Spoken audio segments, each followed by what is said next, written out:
The Shepnaz podcast begins now.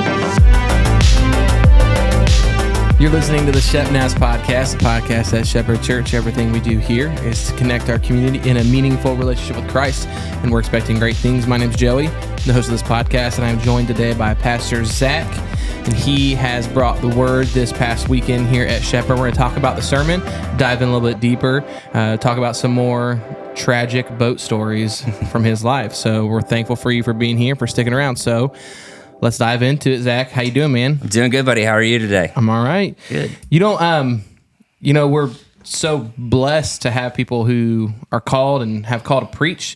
You don't get to do it very often. No. You did a great job, man. Thank you, man. I appreciate it. It was good. It was good. We, there's only 52 Sundays a year, and we're finding out that we have a lot more people who can preach than can't. Yeah. Looks like so. Well, it also helps when you only preach like once a year, so you can put a lot more time and effort into it. So I don't know how Rob does it every week, man. I tell people, because when you get to preach a handful of times, they're surprised when you go long, and it's like, no, like I got a lot of built up. I got a lot built up. I got a lot of people, things I want to tell you people. Yep, exactly. And so I have to fit it all in. I only get to do this a couple times a year. If I preached every week, it might be more like 15, 20 minutes. Right, exactly.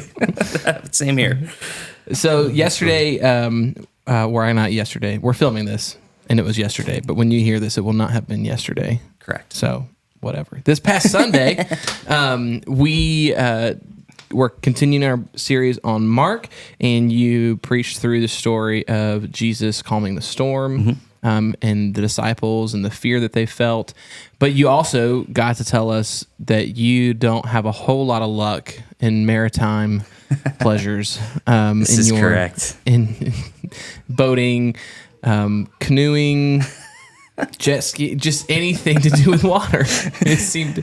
Yeah. So you're not the person to take on a cruise. Yeah, no, which is a bummer because I've always wanted to go on one. And I actually got a text from my neighbor who was here for the sermon, and he said, "Hey, just a heads up, I probably won't be taking you fishing now. You just got a boat." So I just lost out on that opportunity, but it's probably for the best. Well, one of those stories, you were telling a story for someone else. Yeah.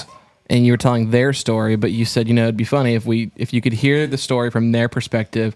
And we thought, because this is a real professional podcast, Yes, that we could call her and let her give us her side of the story. Yes. About that time. Yeah, so I shared a story of my sister Megan and my dad going on a fishing trip in a canoe that went pretty bad. And I had mentioned, you just got to hear it from her perspective. And so I thought it'd be cool if we could call her and actually get it from her perspective. So we're going to do that. You can give her a ring. On a real radio show, they'd say who this part was sponsored by. But if you want to sponsor our phone line, let us know. Sponsorship, here we come. Let's see, we told her, be ready. Hello. Hello. Hello. What's going on, sister? Oh, not much. Nice. Well, welcome to the Shepnaz podcast. Thank you. For anybody listening, this is my sister Megan. And as you know, Meg, we are on with Pastor Joey and Joe. And yesterday during my sermon, I was talking about all of my unfortunate boat experiences, including wrecking a jet ski and getting stranded in the Gulf. And then I shared the story of you and Dad going fishing on the canoe at Buckeye Lake. And I made the comment that you just got to hear it from Megan's perspective. So, Megan, would you tell us the tragic day? If you can relive the trauma, can you tell us all about how things went down with Dad? I can. If I could compare it to anything, it would be like a hurricane. On Buckeye Lake. Perfect. That's how I remember it. But it started out, we were very hopeful for the day, and we went to go fish, and we were all excited, get in the canoe. It's looking a little windy, okay? But nothing bad. No, the wind behind us will push us on. It's fine. Well, we get going, and the wind picks up a little bit, We're going, and we're like, oh boy, there are actual waves on this lake. Okay, the tide is in. They are coming in strong. And so we decided we're going to head back. It's probably safe to head back. I think right as we go to head back is when the headwind came on. And it was blowing so bad. And we were rolling. And so we are going. And these waves are lifting our canoe up like high into the air. As high as you on Buckeye Lake. Yeah. But it was high. And we're going. And all of a sudden, our little motor gets waterlogged or something. But a big wave comes in, hits the motor, and now there is no power to it. I forgot you guys had the motor on it that day. We had the motor on it that day. But then it went out. And Dad's like, you have to paddle. And I have never paddled. I don't know if I've ever done anything more in my life than I did that day. And I was paddling for my life, is what it felt like. And I was so tired, and we weren't moving. We were not moving. And it was crazy. The wind was blowing. And then I feel such a calm hand on my shoulder. And I hear, Megan, we're going to sink. And as he's saying that, I realized, we are. We're going down. And so we're going, and by the time the shoulder and calm voice is done, my legs are hurt. That sinker is going down. And that's the time when I realized, it's probably a good time that I should have put my jacket on. Yeah. As I see it being blown away across the lake. And I see just everything kind of floating away. I just said, swim. And so I started swimming. And I've never done like a triathlon or anything, but it was probably pretty close. But I made it. We made it to safety. We made it to some random person's dock. And we made it. We did lose a few gear items along the way. Yeah. Yeah. Can you share? Thank you for that amazing telling of the story.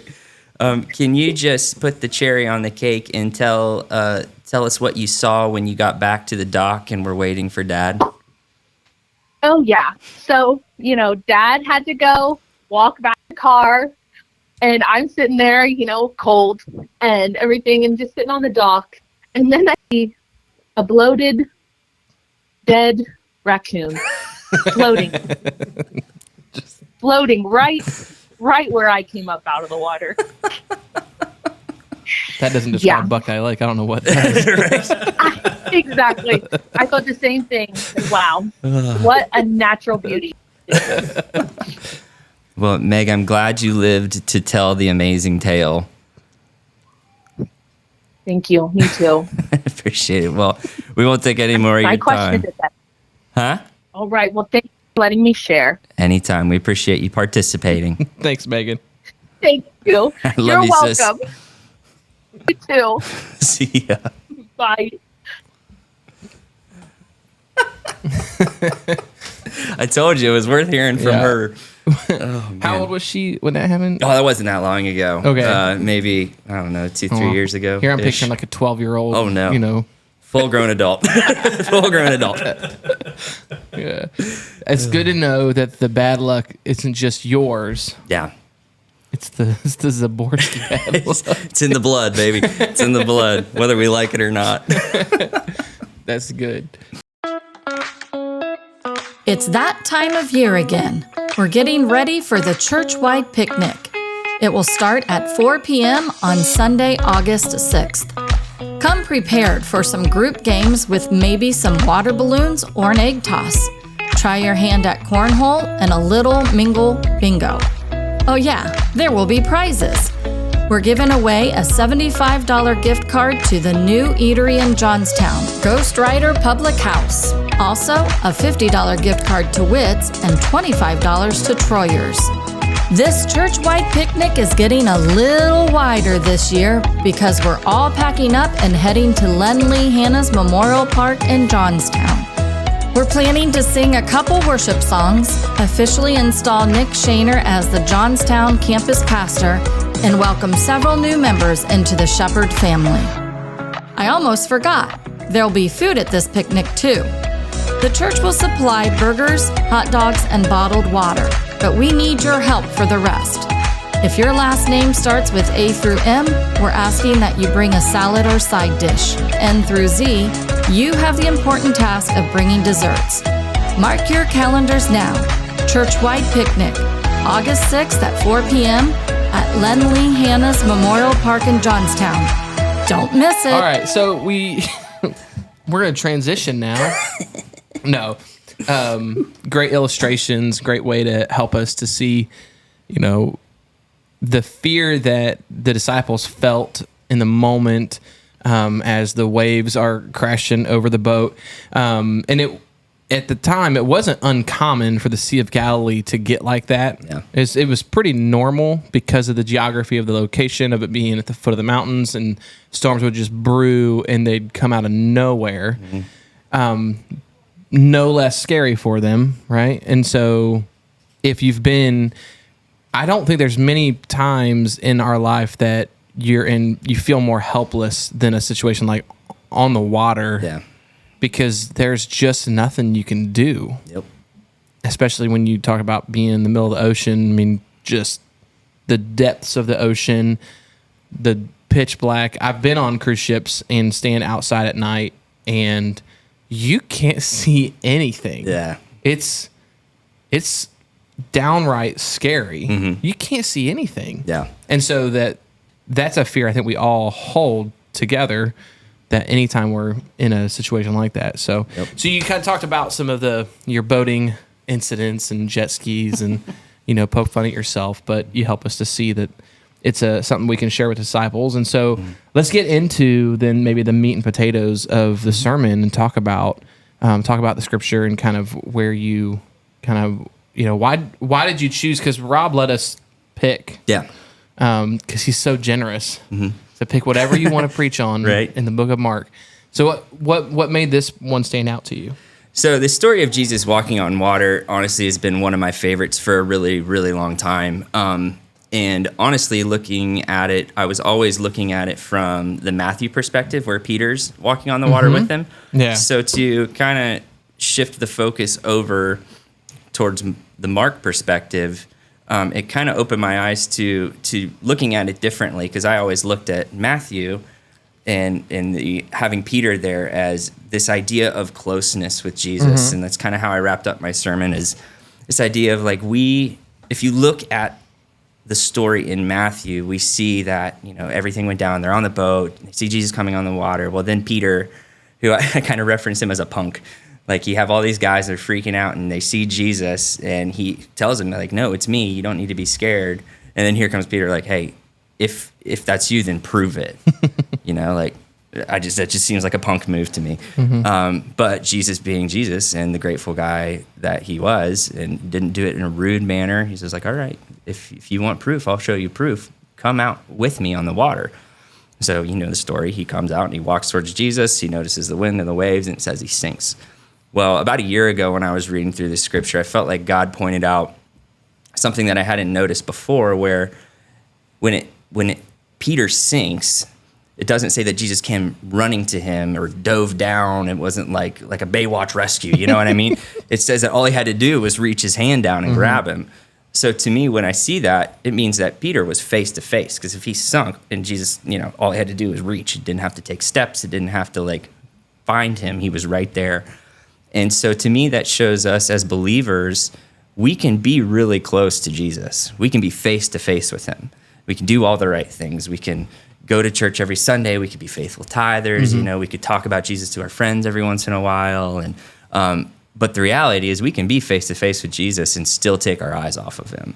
And it wasn't Peter's proximity to Jesus that made him walk on water. It's that he locked eyes with him, and that the waves didn't matter anymore and the wind didn't matter. So to remind us as believers, and especially people who have been believers for a long time, that we can be close to him, but it's the focus on him that we need to be reminded of.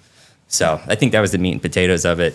But when you look at the Mark perspective, I look at all the fear that came about it, the disciples being scared and thinking it was a ghost, and the fear, from my boating experience of all the things of, rowing as hard as you can. And even hearing like Megan share that part of the story, like being against a wind that is so strong that no matter how hard you work, like you don't have control anymore. And that level of fear that comes when you don't have control, and how do we combat that fear? And there's a bunch of different ways that we can combat that fear. But I think the biggest thing that we can do to combat fear when a storm comes in our life, and storms are always going to come, is to lock eyes with Jesus, because Jesus was the thing that calmed the storm. Yeah, that's good. Okay. We were at Nazarene Youth Conference a few weeks ago, and one of the speakers talked about fear, and he used an acronym that I'm sure people have heard before, but I hadn't heard before. It was a fear is false evidence appearing real.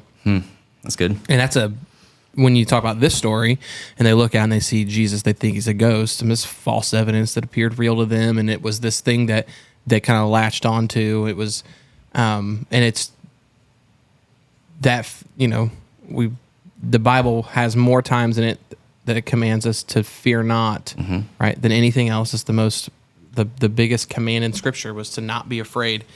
And locking eyes with Jesus, that's good. So let's walk us through what does it look like then to do that? How do we then take action steps so that we lock eyes with Jesus, or so that we allow him to overrule that fear in our life, and then, he gets in the boat and he calms the wind and the waves? What does that look like for us? Well, I think there's a bunch of different ways that we can shift our focus back on Jesus, and I shared a few of them in the sermon. And I think a big one, trust is what it all comes down to, right? It's got to be trust, because if you're giving up control, you don't have the steering wheel anymore. And big shout out to our tech team. I made a Jesus Take the Wheel reference, and then they ended service playing Jesus Take the Wheel. So kudos to you guys. You guys are amazing.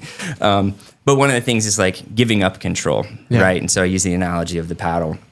And again, the way I see this story is when the disciples saw that it was Jesus, that I would assume they stopped fighting. They're not paddling anymore. They see Jesus and they realize that their helper has come. And so they gave up control and let Jesus come into the boat. And that's when the storm ceased. So giving up control, trusting God with our giving. That's something I feel like believers struggle with a lot. And I shared that early on in my marriage and early on in my ministry, like giving was difficult because I'm like, I don't make money. Believe it or not, pastors don't make a lot of money. And especially when you're brand new, I was struggling with the idea of like, I could barely pay my rent, and now I got to give on top of that. But my wife, who I love, and she's just such a strong believer, challenged me. He's like, no, we're going to keep giving. We're going to keep giving. We're going to be faithful. And when we did that, we saw all of our finances taken care of. Above and beyond. And when we looked at our bank account, like it didn't make sense. Like the numbers didn't add up. And so we knew that it was only by trusting God with our finances and our provision, again, with the giving. So I think there's just things that we just got to give up control. And I know it's easier said than done. But when we lock eyes with Jesus, the storms are always going to come. Our finances are always going to take a hit. But if our eyes are locked on Jesus and we're trusting him fully with every aspect of our life, if a wave comes, we're not going to fear it. If the wind starts blowing, we're not going to fear it, because we know it's there, but we know where our help comes from. And when we have our eyes locked on our help, there's nothing to fear. Yeah, that's good. And that's, again, just the lack of control it's something probably that those disciples felt. Yeah. The disciples, a good bit of them were fishermen. They were used to being on the water. And I'm sure they had been used to having storms like this crop up. Yeah. This one just felt different. And I wonder if it was that lack of control. And when you're out on the water, there isn't much control. We used to take, when I lived in North Florida, we used to take our youth group to the Itchituckney River. And there's a nice, it's a spring. So it's a natural fed spring. So at the beginning of the river, it literally just begins, which is an interesting thing, right? It just starts, right, from a spring, and it's literally, you can't go, it's at the spring head, you can't get to the bottom.